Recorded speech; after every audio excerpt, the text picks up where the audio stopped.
Dalším naším milým, téměř zahraničním hostem je Pavol Hrabovecký. Snad můžu prozradit, že když se s ním, můj bratr byl několik let v Americe a setkal se tam s mnoha lidmi, ale myslím si, že málo které setkání měl prostě takovou radost, jako setkání právě s vámi. A my se těšíme víme, že se zabýváte zejména Chestertonem, kardinálem Newmanem, ale jako všechno taková, bych tak řekl, jedna parta, tak máte slovo. Děkujeme. V Ríme som už mal ten problém, že bohoslovci nerozumeli. V nepomočení, keď som býval, už mi povedali, aby som hovoril po taliansky, alebo veľmi pomaly po slovensky. Takže rozumiem tomu.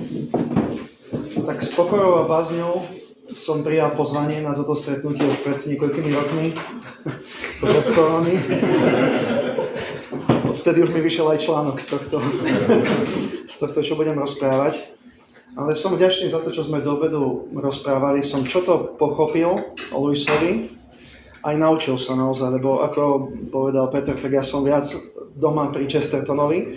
Ale keď som tak premýšľal, že čo poviem, ono to aj vyznie veľmi zaujímavé v kontraste s niečím, čo bolo povedané do poludnia. A to je, čo je na Chestertonovi iné ako na Lewisovi. A to som až prekvapený bol, keď Štefan rozprával tú apokalyptickú víziu, tak toto je práve prorok radosti. A niečo, čo potom by som chcel z nich dvoch posunúť do našej reality, že som katolícky kňaz a teológ, tak ja sa tomu neobránim. Ja už používam toto aj v svojej praxi, aj v kázaní, aj pri učení, aj pri ohlasovaní evanjelia. Takže možno niečo si z toho vezmete aj pre seba. Najprv ten vplyv Chestertona na Lewisa, neviem, koľko o tom viete, ale v svojej autobiografii C.S. Lewis napísal tieto slova. Ani pri čítaní Chestertona, ani McDonalda som si vôbec neuvedomoval, do čoho sa púšťam. Mladý muž, ktorý si želá zostať ortodoxným ateistom, na veky nemôže byť dostatočne opatrný pri výbere toho, čo číta. Zobral do ruky Chestertona, jeho večného človeka, a potom na iných miestach hovorí o tom, že naozaj táto kniha zmenila jeho život. Budem citovať ďalej.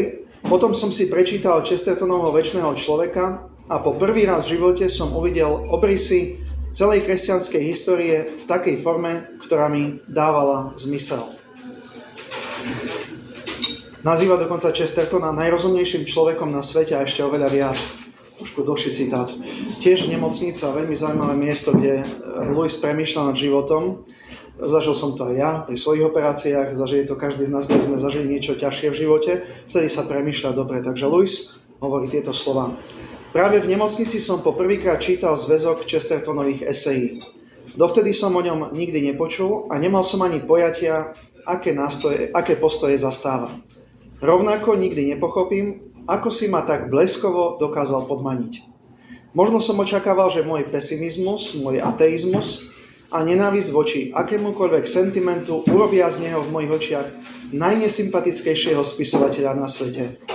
Zdá sa, že keď sa prozreteľnosť či nejaká ťažko pochopiteľná vyššia moc rozhodne spojiť dve mysle dokopy, tak rázne prepisuje naše predchádzajúce záľuby a vkus. Obľúbiť si nejakého autora môže byť rovnako nedobrovoľné a nepravdepodobné, ako sa zaľúbiť. V čase, keď sa mi dostal do rúk Chesterton, som bol už dostatočne skúseným čitateľom, aby som dokázal rozlíšiť sympatie od súhlasu. Nepotreboval som súhlasiť s Chestertonovými slovami, aby sa mi páčili. Oplýval humorom, ktorý sa mi páčil najviac. Nešlo o vtipy vsadené do stránok knihy ako hrozienka v koláči, a už vôbec nie o všeobecne impertinentný a žoviálny tón, čo nemôžem ani vystáť. Mal taký štýl humoru, ktorý nie je nijako oddelený od argumentu, ale ktorý je naopak, ako by povedal Aristoteles, kvetom na samotnej dialektike. Meč sa nejagá preto, lebo rytier má v úmysle urobiť z neho jagavý meč, ale preto, lebo rytier bojuje na život a na smrť a musí sa tak rýchlo uhýbať. Niektorí kritici považujú Chestertona za frivolného a plného paradoxov. Voči nim neprechovávam žiadne sympatie a musel by som na sebe dosť popracovať, aby som ich dokázal hoci len poľutovať. A možno sa vám to bude zdať neobvyklé, ale Chestertona som si obľúbil kvôli jeho dobrote a láskavosti. Veľmi hlboký kúsok jeho vyznania o láske k Chestertonovi. Bol tam spomenutý humor, bol tam spomenutá dobrota a láskavosť, ale aj ten meč. Čo som sa zasmial, že už rozumiem, prečo mal meč Louis na izbe, to určite kvôli Chestertonovi. Toto sú možno slová, ktoré poznáte od Louisa, o tom, ako sa vyjadrilo Chestertonovi, ale ja som si potom vlastne vďaka vášmu pozvaniu sem začal študovať, čo viac Louis vedel o Chestertonovi. Je normálne zoznam kníh, ktoré použil C.S. Lewis pri citovaní Chestertona. Zoznam obsahuje až 23 citácií, ale jeden z odborníkov na C.S. Lewisa hovorí, že s priateľmi sa C.S. Lewis rozprával o Chestertonovi, citujem, s veľkým záujmom a do hĺbky a prečítal väčšinu Chestertonových teologických kníh. Bol ním veľmi ovplyvnený a dokonca aj nepriamo, bez toho, aby spomenul Chestertona, sa vie, že Chestertona používal v svojich knihách. Jeden z ďalších odborníkov hovorí, citujem, nielen, že Lewis vyjadroval svoje názory a myšlienky, ktoré sú u Chestertona, on dokonca tie isté myšlienky niekedy vyjadril tými istými výrazmi, metaforami či obrazmi, alebo tým istým spôsobom, ktorým sa vyjadroval Chesterton. Toto mňa stalo, to som nečakal, prídem hovým rozdielom trošičku takým menším, ale že sa vyjadroval ako Chesterton. A jeden z tých najznámejších argumentov, ktoré môžem tu predložiť ako dôkaz toho, kde boli na jednej vlnovej dĺžke, ale aj je tam rozdiel, to je tá známa trilema C.S. Lewisa o tom, ako on hovorí o Ježišovi, o tom, že bol, to mi pomôžete vy, že mám tu citát po anglicky a nechcem ho čítať, že alebo bol tento muž synom Božím, alebo bol bláznom, alebo čímkoľvek horším, alebo bol podvodník. Tri možnosti hovorí. Ale C.S. Lewis to hovorí tak veľmi logicky, racionálne. Alebo to, alebo to, alebo to. A vy si musíte vybrať tú voľbu. Ale Chesterton tak trošku hovorí takým naozaj radostným spôsobom. Hovorí, že znova, prepáčte, budem prekladať z angličtiny priamo, ale žiaden ateista alebo rúhač verí, že autor Kázne na hore bol strašný, polohlupý imbecil, ktorý by mohol na stenu si kresliť hviezdy. Ale analogiou by sme ho naozaj mohli buď vložiť do tejto cely, kde si to maľoval, alebo najskôr naozaj medzi hviezdy do neba. Je tam veľmi jasné, že C.S. Lewis zobral od Chestertona túto myšlienku o tom, že si musíme vybrať, ale Lewis stále sa hrá s logikou, s racionalizmom, ako keby bol také jednoduché. Chesterton nie. Chesterton chce ovládnuť takým paradoxným pohľadom, že áno, to je blud, alebo toto je blud. A musím sa niekam posunúť. A je to niečo, čo ja budem trošku kritizovať, tú striktnú racionalitu, lebo ja viem aj prečo Chesterton používal to, čo používal takým iným spôsobom, a to bol kardinál Newman.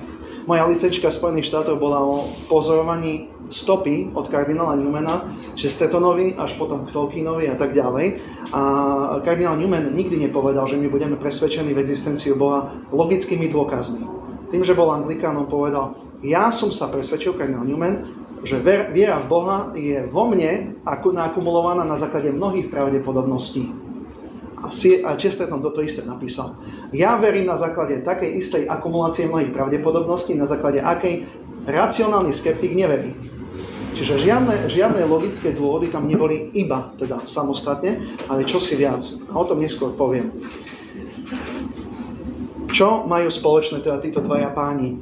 Odborníci hovoria priateľstvo medzi rozumom a vierou, polemiku, vkladanie svojich presvedčení do fiktívnych príbehov, humor a aj dar proroctva. O proroctve u Lewisa sme počuli, u Chestertona zo pár vecí. Som sa smial tak raz na jednej prednáške, že spolu asi, neviem, ktoré to je fatimské posolstvo, ktoré hovorí o tom, že rodina bude prenasledovaná, tak asi len Chesterton v tej dobe hovoril, že raz bude rodina naozaj v centre záujmu diablovej aktivity. Takže fatimské posolstvo je Chesterton. On predbehol to, čo sa dialo počas druhej svetovej vojny, ako dnes mála v Anglicku hovoril, pozor na Hitlera, tento pán raz niečo zlé ukáže vo svete. Čiže predpovedal, keď Chamberlain to riešil po svojom, Chesterton povedal, nie, tu sa nedá s ním vyjednávať. Takže veľkí proroci, humor a tie príbehy, to sme už počuli veľa. Ale čo bolo ešte zaujímavé, o jedného komentátora C.S. Lewisa hovorí, a toto ma dostalo, tvrdím, že Lewis prijal pochopenie literárneho kresťanského poslania od Chestertona, ktorého prenikavý vplyv na Lewisa vyformoval jeho neskorší koncept toho, ako má kresťan písať. Dvaja ľudia, ktorí sú veľmi blízki, ukazujú, ako má kresťan písať. Máme 21. storočie, neviem, koho takého máme dnes.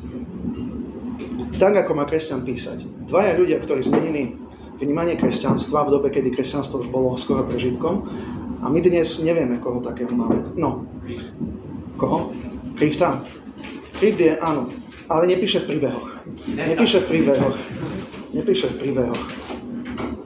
No, čokoľvek títo autori, komentátori hovoria, je tu zjavné, že na niečo boli napojení a čo si mali nové oproti iným spisovateľom, ktorí obhajovali kresťanstvo. Čo mali rovnaké? Ortodoxia. Chesterton aj povedal, ja nehovorím nič nové, len to, čo som sám objavil, a to bola ortodoxia. A to nové, čo bolo, bol spôsob, akým to dával čitateľom na vonok, a to boli príbehy, putavý humor, a to isté preberá C.S. Lewis. A tak sa mi javí, že ich línia pravého obsahu ortodoxného a novej formy je cestou pre nás. Ale znova k tomu sa vrátim až na záver. Čo boli tie ortodoxné slova u nich? Sakramentalizmus a realizmus, preto som to tak nazval. Sakramentalizmus má za úlohu ponúknuť človekovi pohľad na známe veci s úžasom, s tušením, že za tými vecami, ako sa na nich pozeráme, je nejaké tajomstvo a čosi viac, ako len to, čo vidíme. A pritom nechceme uniknúť z toho, ako to vidíme, aj keď je nezmysluplné to, čo vidíme, aj bolestivé, nekompletné a otroškovité. Obaja chceli ostať pri tej realite taká, ako bola. Komentátori hovoria znova, že tento sakramentalizmus u nich dvoch má znamenať, že vonkajšok hmotnej reality je maskou vnútorného duchovného jasu. Tá maska ale nie je v negatívnom slova zmysle chápaná, ale veľmi pozitívnom. Tomizmus, ktorý Chesterton prijal s otvorenou náručou, nikdy nebral realitu tohto sveta ako masku v negatívnom zmysle. Naozaj Boh dáva svoju pečať do tohto sveta. A jeden z príbehov, ktorý Chestertona ovplyvnil ešte pred konverziou v roku 1908, kedy napísal aj svoju ortodoxiu, a sa vraví, že kto chce čítať Chestertona trošku hlbšie, nielen ortodoxiu, ale to dielo, ktoré vyšlo v tom istom roku a volá sa Muž, ktorý bol štvrtok. Ktorý poznáte, tak poznáte. Volá sa to dvojbodka, alebo podtitul Nočná mora. Je to príbeh, ktorý Chesterton naozaj zažíval v svojom živote. On neveril, že existencia je reálna. Preto, keď objavil Tomáša Akvinského a kresťanský pohľad na svet, on povedal, konečne môžem žiť slobodne. A táto Nočná mora, tento príbeh, je o tajomnej postave Sundayovi, nedeľa, pred ktorom sa všetci ostatní ľudia trású. Citujem z tej knihy. To je Sunday. Je možno vzdialený 500 míľ, ale strach z neho cítia všetci, ako keby bol prstom Božím. Čo to bolo pre neho, nie je nikde napísané. Chesterton nikdy napísal oficiálny komentár svojho štvrtka, ale ukazuje sa, čo to malo byť neskôr, keď sa pozrieť do tváre tohto Sundaya. A toto je v knihe. A potom sa stala zvláštna vec. Zbadal som jeho chrbát na ulici, keď si sadal na balkón. Potom som vstúpil do hotela a keď som okolo neho prechádzal, uvidel som jeho tvár v slnečnom svetle. Jeho tvár vo mne vzbudzovala strach, tak ako u každého. Ale to nie preto, že by bola hrozivá. Nie preto, že by bola zlou. Naopak, vzbudzovala vo mne bázeň, pretože bola tak nádherná, pretože bola tak dobrá. Chesterton chcel si ukázať realitu Boha, ktorého nevedel pochopiť, bál sa prijať niečo, čo bolo mimo hmatateľného sveta, ale tým, že prijal Boha, prijal aj zmysluplnosť reality. A tu sme pri tom tomizme. On povie na jednom mieste v ortodoxii, vezmite nadprirodzené a to, čo vám zostane, bude neprirodzené. Nie normálne. A toto je niečo, čo odborníci hovoria aj Lewis prijal, a budem citovať znova. Pre Chestertona aj Lewisa je Kristus sviatosťou Boha, lebo on je ľudským chrámom, v ktorom prebýva Boh. Pre oboch autorov sa toto tajomstvo Božej prítomnosti predĺžuje v čase skrze tajomstvo cirkvi, komunity veriacich, ktorí tvoria mystické telo Krista. Dotknúť sa Krista znamená byť hlboko zasadený v tejto realite. A už som pri Lewisovi, aby som nebol iba pri Chestertonovi. Alegória lásky dielo C.S. Lewisa zamieňa slovíčka symbolizmus a sakramentalizmus ako synonyma. Lewis tu píše: pokus prečítať niečo iné, teda neviditeľný duchovný svet, prostredníctvom jeho zmysluplných napodobenín, vidieť archetyp v kópii, je to, čo myslím pod symbolizmom alebo sakramentalizmom. Takisto ako Chesterton. To, čo je na tomto svete, nevidíme priamo do tváre tej reality, ktorá je plnšia, ale napriek tomu je tento svet svätý, nadprirodzený. Ďalej C.S. Lewis hovorí: neexistujú obyčajní ľudia. Nikdy si sa nerozprával s obyčajným smrteľníkom. Príroda, kultúra, umenie, civilizácie, toto sú smrteľné veci a ich život je v porovnaní s našim len ako život komára. Po najsvätejšej sviatosti je tvoj blížny najsvätejším predmetom, ktorý stojí pred tvojimi zmyslami. Ak je on tvojim kresťanským blížnym, potom je svätým takmer rovnakým spôsobom, lebo aj v ňom je Kristus vere latitat. Ten, kto oslavuje a kto je oslávený. Sám sláva, skutočne ukrytý. No, do tohto momentu veľmi podobné veci, veľmi hlboké sviatostné nazeranie. No čo je medzi nimi rozdiel je, že Chesterton bol oveľa optimistickejší v tom, ako sa v tomto svete dá nájsť tá pečať nadprirodzeného. Zatiaľ, čo Lewis sa skôr stiahol do seba, do duchovného sveta a tam hľadal realitu. Komentátori hovoria, prečo? Tomista, viac Augustínovec, katolík a anglikán. A tu by som si dovolil pri tomto ostať, lebo naozaj Štepan trošku išiel do apokalyptického pohľadu, ktorý u Chestertona nikdy nebol prevažujúci. Preto si myslím, že máte radšej Lewisa, ja mám radšej Chestertona. Ja som apokalyptický, keď prídem k Tolkienovi, preto Tolkien bol tragický spisovateľ, bol bližšie k Lewisovi, preto dokázali piť pivo, ale Tolkien vedel, že čo si mu chýba a nebal rád, že ostal anglikánom, to viete dobre. No, dobre. Katolícka vízia je radosná. Pápež František mal záštitu nad Chestertonovskou spoločnosťou v Buenos Aires. Boli citácie, kde som videl v kázniach, on cituje Chesterton, parafrazuje Chestertona. To nie je hocičo. Ten radosný pohľad na realitu, akokoľvek je ťažká a ťaživá, je pohľad katolíka. Buďme radosní. Nemôže byť len negatívny, len plakať nad tým, ako je svet nastavený. U C.S. Lewisa je naozaj viac toho, asi zrejme, tak to komentuje, to nekomentujem ja, niekto z tých odborníkov, že skôr ten vnútorné uzobranie sa, lebo ten svet prekážal. Chestertonovi vôbec nevadil, preto ho vidíme s cigárou, s klobúkom, s paličkou, vedel sa zarozprávať, hoci kde sa postavil. Ľudia sa, že čo to za šiší chlapa, že stále sa rozpráva. Ale to bola jeho radosť zo života, z bežného života, aj sochy. Niekto povedal, že ja neviem, ako by sme povedali dnes, že bol modloslužobník. On daroval sochu svätej Terezie do kostola, kde bol kostol Beaconsfield, tá socha tam stále je. Nie, Panny Márie, pardon, socha Panny Márie. On bol typický katolík, miloval, čo sa mohol dotknúť, čo bolo sakramentálne. Takže tá radosť cez neho preteká až do smrti. Aj keď bol kritický voči tomu, samozrejme, čo sa vonku dialo. Druhá vec je realizmus u Chestertona a Lewisa. Nemohli by hovoriť o sakramentálnom princípe, ak by neboli realisti. Veriac objektívnu realitu a to, že cez objektívnu realitu môžeme spoznať pravdu a dokonca aj v nich, aj v tých veciach, ktoré tu máme okolo seba, môžeme nájsť pravdu. Lenže, a to bolo krásne na nich dvoch a preto si ich vážim, rozum nie striktne logicky dokáže spoznať pravdu, ale rozum rozšírený o imagináciu. Nie len logika, ale imaginácia. Chesterton sa stále smial, v ortodoxii máme taký krásny príbeh, že nemôže byť normálnym človekom len ten, kto chce fungovať v riadnom živote, len na princípoch logiky a pomenie, tak ako to nazýval zdravý rozum. On hovorí, človek musí byť mystik, keď sa reálne žije tento svet. Citujem, mysticizmus udržiava ľudí normálnymi. Pokiaľ máte tajomstvo, máte zdravie. Keď zničíte tajomstvo, vytvoríte chorobný stav. Obyčajný človek bol vždy normálny, lebo bol vždy mystikom. Na druhej strane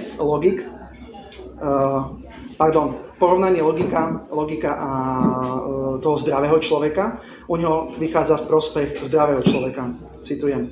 Zdravý človek vždy sa viac stará o pravdu, než o konzistentnosť. Ak natrafí na dve pravdy, ktoré si zdanlivo protirečia navzájom, príjme obe pravdy aj s protirečením.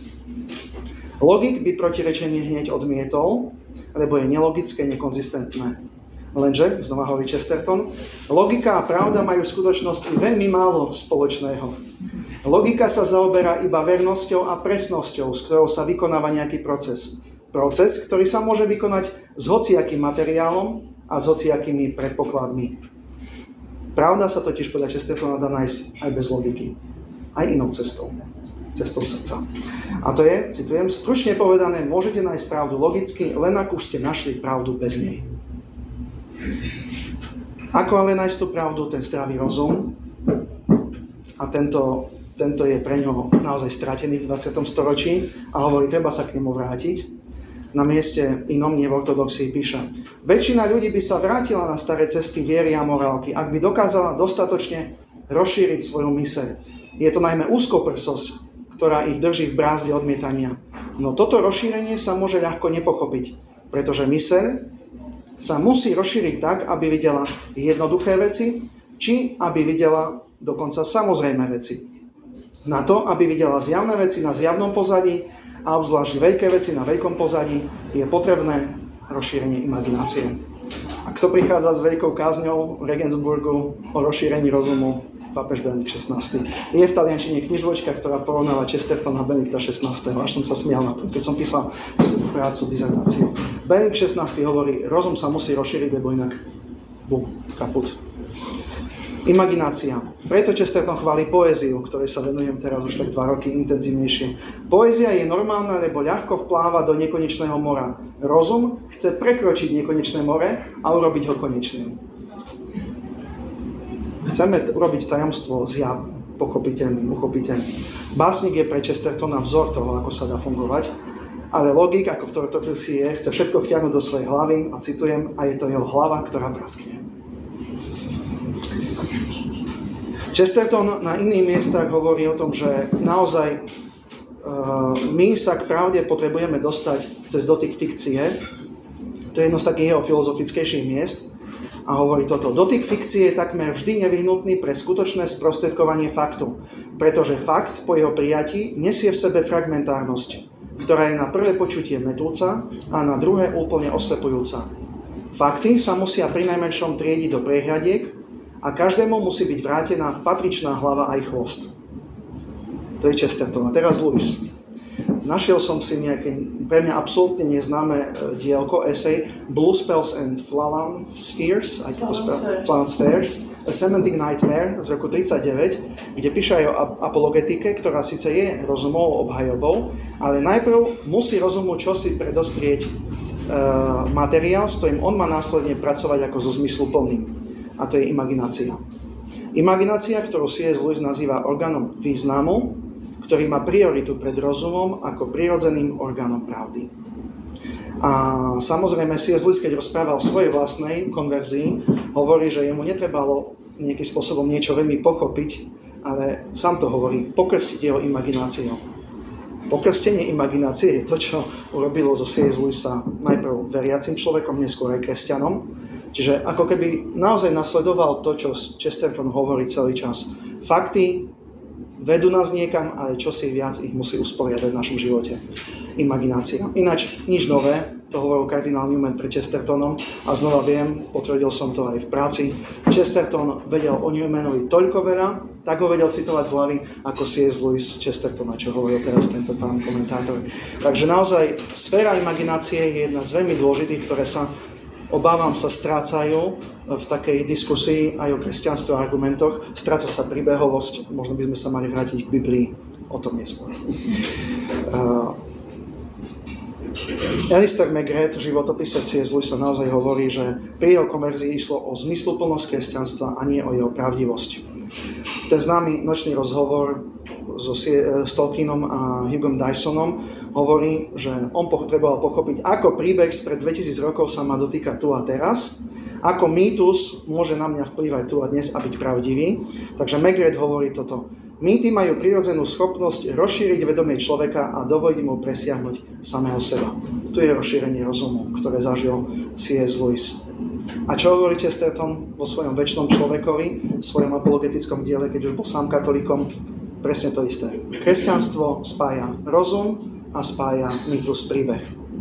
Rieky mytológie a filozofie tiekli paralelne vedľa seba až do chvíle, kým sa nestretli v mori kresťanstva. A potom neskôr, katolícka viera je zmierením, lebo je uskutočnením tak mytológie, ako aj filozofie. Je to príbeh a v istom zmysle je to jeden zo stoviek príbehov, ibaže je to pravdivý príbeh. Je to filozofia a v istom zmysle jedna zo stoviek filozofií, akurát, že táto filozofia je ako život. Ale nadovšetko je zmierením, pretože je tým jediným, čo sa môže nazvať filozofiou príbehov. Prirodzený naratívny inštinkt, ktorý vytvoril všetky rozprávkové príbehy, je niečím, čo je prehliadané všetkými filozofiami, okrem jedinej. Katolícka viera je ospravedlnením tohto populárneho inštinktu, je vynájdením filozofie o ňom, či možno analýzou filozofie, ktorá už je v ňom. To je niečo, čo u nich dvoch vnímam ako to, čo ponúkli 20. aj 21. storočiu. Zlatý klinec ich prezentácie je kresťanstva, že kresťanstvo naplňa inštinkt pre rozprávanie aj inštinkt pre pravdu. Obidve veci. Fascinuje nás a predsa je pravdivé kresťanstvo. No a tak by som takým voľným záverom sa pokúsil zhrnúť to, čo by som aj ja rád skrze nich a vďaka ním posunul ďalej, je reč symbolov. To je niečo, čo som ja u Tolkiena našiel, mal som veľmi veľa prednášok, keď chcete, nájdete si na YouTube o Tolkienovi a kresťanskej symbolike v Pánovi prsteňov. Prešiel som celé Slovensko, volali ma všade, kde sa len dalo. A ako som k tomu prišiel, že symbol má zmysel ako forma evangelizácie, keď som bol na škole v Prešove, zavolali ma tam pre 11-ročné deti. 11-ročné deti predo mnou sedeli a ja som sa pýtal učiteľiek, ako mi tie deti budú rozumieť, keď ja idem rozprávať o Pánovi prsteňov a kresťanskej symbolike. A oni hovorili, no skúsime, no tak musíme im niečo dať, aby trošku sme ich posunuli. Tak som prišiel, začal som rozprávať o Pánovi prsteňov a rôzne symboly som povedal, až som prišiel k symbolu moci v prsteňoch a tak ďalej a tak ďalej. A jedno dieťa predo mnou, a však ten prsteň to je ako Horcrux u Voldemorta, nie? Keď on začaroval a svoju moc vložil a keď boli rozbité, tak potom prišiel svoju moc. Od prvé oči, učieky začali. A druhé dieťa, však to je diabol, keď používa predmety, ktoré sú prekliaté a my ich musíme dať potom do kostola alebo odsvetiť a vlastne toto isté. Ďalšia učiteľka, 11-ročné deti za 10 sekúnd predo mnou prepojili Pána prsteňov s Harrym Potterom a s reálnym životom. A som si povedal, že keď toto pochopia deti, takýto spôsob rozprávania symbolov, prečo nedospeli. Takže ja vtedy už aj No, deti vedia všetko. Takže, ale vtedy už predkresnú náuku aj manželskú náuku ja staviam na symboloch, nestaviam na tom, aby som im povedal nejakú hlbokú teológiu, lebo ľudia dnes, myslím, že aj u vás, aj u nás, už nemajú chápanie teologických definícií a katechizmus, som začal s katechizmom ešte ako mladý novokňaz, prešiel som na UKET a dnes hovorím o symbolike. Symbolike toho, čo je prsteň na sobáši, prečo mám štolu, prečo položím cez ruku. A začínajú tomu rozumieť. Krstným rodičom, ktorí nepachnú do kostola, len prídu, keď majú to svoje krstniatko dať. Hovorím, aká je to moc, keď dáte svoj krížik na čelo ešte tomu dieťatku, keď bude mať 35 rokov, ako krstní rodičia mi hovoria. To je zaujímavé. Ani by im to nenapadlo, že dávať krížik na čelo je niečo, čo celý život máte právo tomu krstniatku, aj keď už do kostola nebude chodiť. A tak by som to ja posunul, že títo dvaja páni mňa tak naučili rozmýšľať symbolicky. A prichádzam do Spojených štátov, čítam Averyho Dallasa, veľkého teológa, ten hovorí, symbol ako cesta pre zjavenie je nevyhnutný, symbol ako cesta pre ekleziológiu a už mám aj teologicky podkuté to, čo som si, ako si intuitívne u nich dvoch našiel. Hľadať spôsoby rozprávať symbolicky, pretože symbol je viac ako iba slovo a trošku komplexnejšie ako iba porozprávanie príbehov symbol. Takže tu by som ja ukončil svoju prezentáciu, neviem, koľko som natiahol čas, ale ďakujem za pozornosť.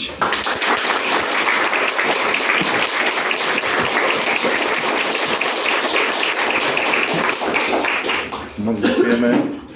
Ale ty byste měl říct jednu knihu od Chestertona, kterou by si doporučil člověku, který ještě Chestertona nikdy nečetl.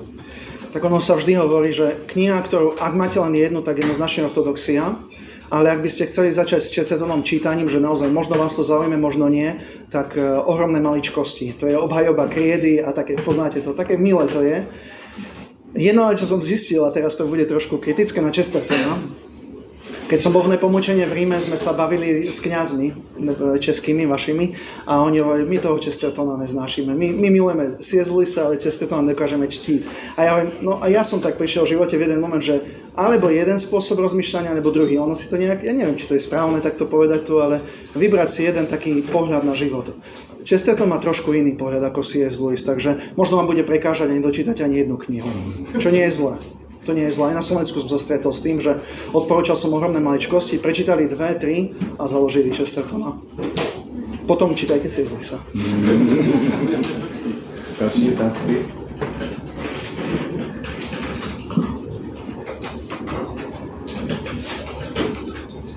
Keď ste tak moc ďakujeme. Ďakujem pekne aj ja.